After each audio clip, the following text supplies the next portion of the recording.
Well, I heard a couple different times from a couple different people that an old goat farmer got hung off the bridge for some reason, and they went back the next day to check his body, and it was gone, but he was dead the day before.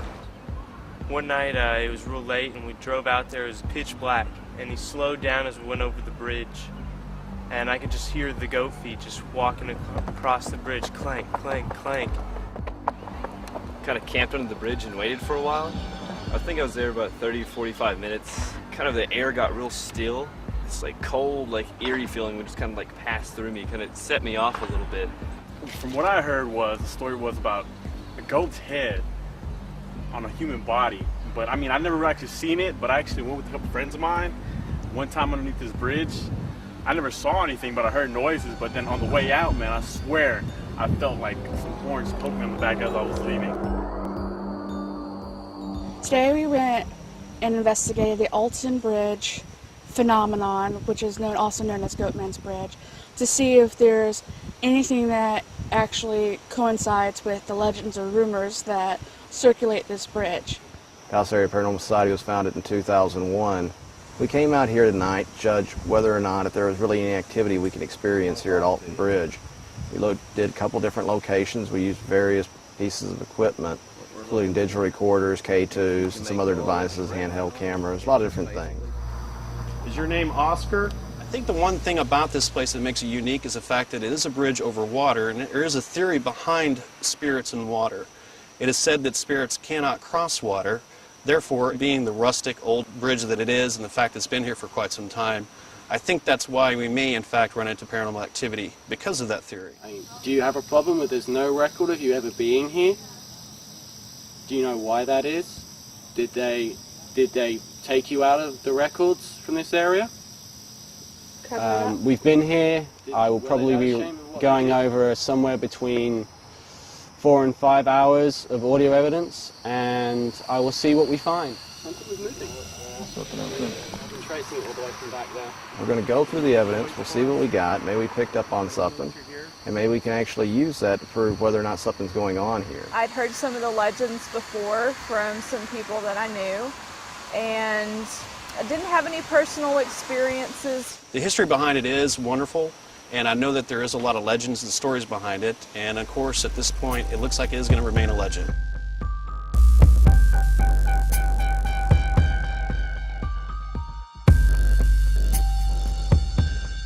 We humans like stories. We want to listen to good stories, and we want to tell good stories.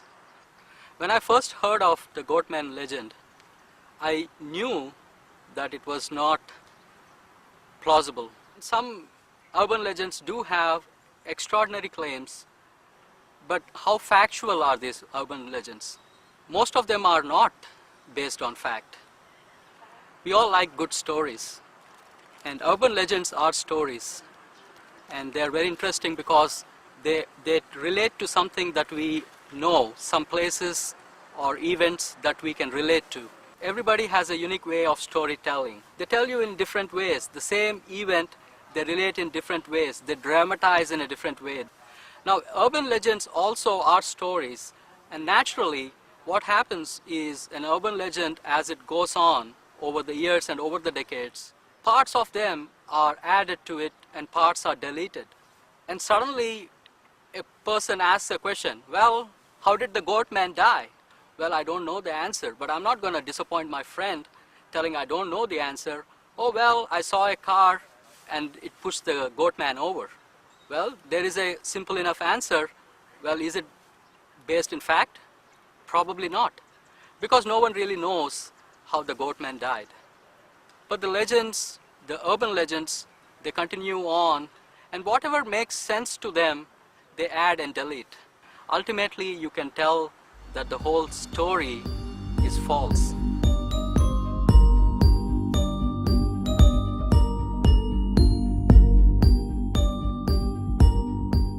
In the beginning, quite honestly, thought that this was nothing more than folklore.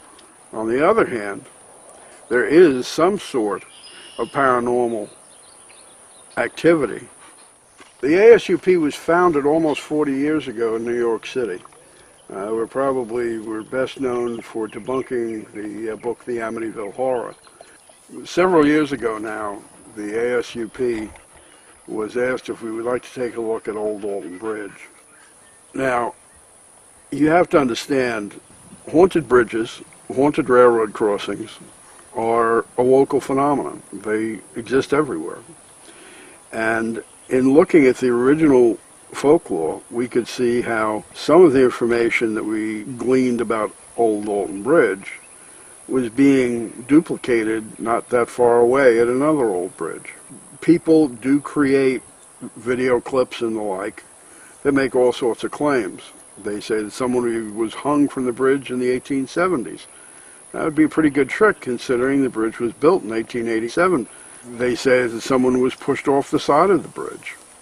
We have original photographs of the bridge. It's always had a railing system that stands over 5 feet tall. You'd have to physically lift a person and throw them over. They couldn't fall.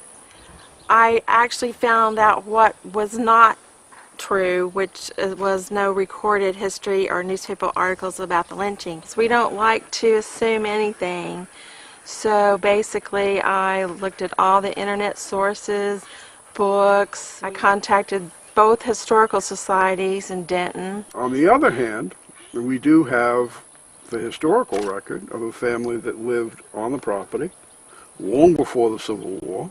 They maintained a cattle farm there and were fairly prosperous.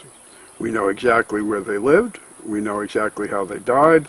We know exactly where they're buried. So everybody said that there was a black man who sold sheep and goats at that location. And we were never able to find anything in the historic record that suggested that was true. Well, what I did see was the remnants of the kind of wire that farmers would use to pin up goats. It had grown into a tree there so deeply that it had to have been at least 60 years old. And from there, we went back to Joy Maynard. She did some research, found out that the original family that homesteaded that place before the Civil War had several slaves. And we had on the record that one of those slaves lived in a little cabin up very close to where the bridge stands today, and he kept goats.